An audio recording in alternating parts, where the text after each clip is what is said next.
Týpek, ktorý zabíjal, aby mohol piť ľudskú krv a jesť ľudské orgány. Že prečo? Lebo na to mal seriózny dôvod. On si totiž myslel, že je upír. A plus si tým liečil impotenciu. Dámy a páni, Richard Trenton Chase. Richard sa narodil v roku 1950, pochádzal z Kalifornie a jeho detstvo bolo v celku normálne. A teda nebol zneužívaný, nebol týraný. A napriek tomu, že vyrastal v úplne bežnej, dobre situovanej rodine, tak Čávenkom aj tak niečo od detstva nebolo v poriadku. Nemal ešte ani 10 rokov a už vykazoval všetky 3 známky McDonaldovej triády. A teda pomlčovanie sa, podpaľactvo a týranie zvierat. McDonaldová triáda je vlastne sociopatická triáda. Sú to vlastne 3 faktory, z ktorých keď sú aspoň 2 prítomné v chovaní človeka, tak je takmer isté, že bude mať v budúcnosti sklony k násilnému chovaniu. No a ako som už spomínala, týpek spĺňal všetky 3. Najviac sa však vyžíval v týraní zvierat. A aby toho nebolo málo, tak počas dospievania začal holdovať drogám, konkrétne marihuana a LSD. A toto bol presne ten moment, keď Richardovi definitívne uleteli všetky včely. Všetky. Lebo, ako neskôr vysvetlo, LSD a Richardove mentálne poruchy líznuté psychopatiou neboli takou úplne najlepšou kombináciou. Vlastne to bola dosť zlá kombinácia.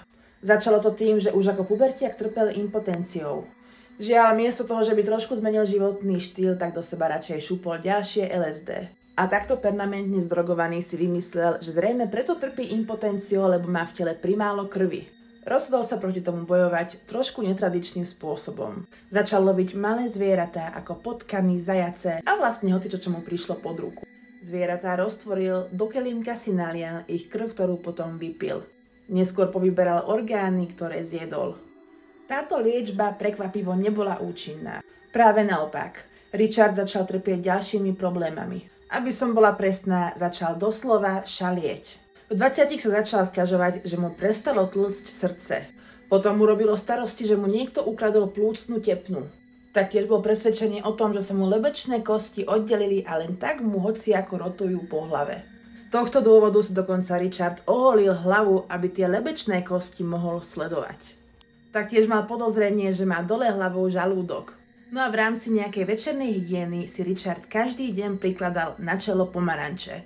Dôvod bol taký, že veril, že pomocou difúzie mu mozog dokáže vyťahať C vitamín z tých pomarančov.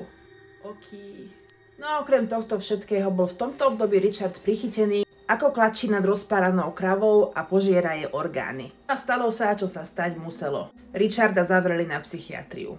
No s buntošením ani tu neprestal a neraz sa stalo, že Richard z okna chytil lietajúceho vrabca, ktorého zjedol. Kvôli tomu ostatní pacienti začali hovoriť Dracula.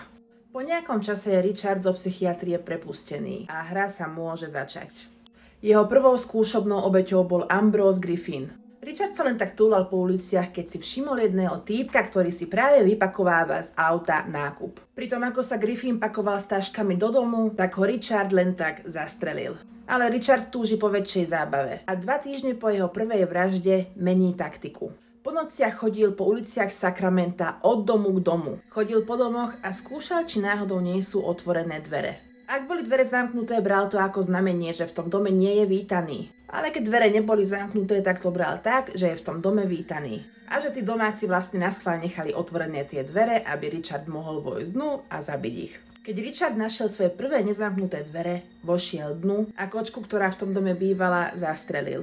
Potom ju takto kolom roztvoril ako divú zver a celú ju vypitval. Do kelímkov si opäť nalial krv, napil sa, zjedol jej pečeň a pobral sa ďalej. Ďalší odomknutý dom bola Teresa Wallin. Bola dobitá, zohavená, mala rozpárané brucho, ležala vo svojej kaluži krvi s povyťahovaným oblečením a roztvorenými nohami. Teresa čakala dieťa a bola akurát v 3. mesiaci. Vyberal z nej orgány, potom jej odrezal bradavku a do hrdla jej napchal psie výkaly, ktoré našiel vonku na ulici. 4 dní na to sa Richard opäť vybral na potulky po Sakramente. Našiel ďalší otvorený dom, v ktorom žila 3-členná rodina. Otco rodiny našli v predsieni s prestrelenou hlavou. V spálni ležela jeho žena s rozpáraným bruchom a potom tam bol 6-ročný syn. Ten mal taktiež prestrelenú hlavu. V tomto dome sa mal nachádzať aj 22-mesačný chlapček, ktorého táto rodina v ten večer strážila. Toho mŕtvola sa v dome nenašla a chlapec zmizol bez stopy. Tentoraz však Richard pochybil. Nebol dosť opatrný a susedia ho zahliadli, ako im beží cez trávnik. Vďaka tomuto polícia bola schopná načrtnúť jeho podobizeň. Náčrt musel byť dosť presný, lebo bývalá spolužiačka Richarda ho okamžite spoznala. Nahlásila to na polícii a polícia sa rozhodla, že ho skočia navštíviť. Keď vošli do jeho bytu, striaslo ich. Krv bola aj na stenách, aj na podlahe. V mixéri boli zmixované orgány pripravené na konzumáciu. A do pohárov bola porozlievaná krv a nejaké telesné tekutiny. Richard Chase okamžite putoval do väzby. Avšak na otázku, že kde je dvojročné dieťa, odmietol odpovedať. Až nakoniec po 2 mesiacoch zavolal správca kostola detektívovi, že našiel krabicu, v ktorej sú zvyšky tela malého dieťaťa s odrezanou hlavou. Ako isto tušíš, bol to ten dvojročný chlapček.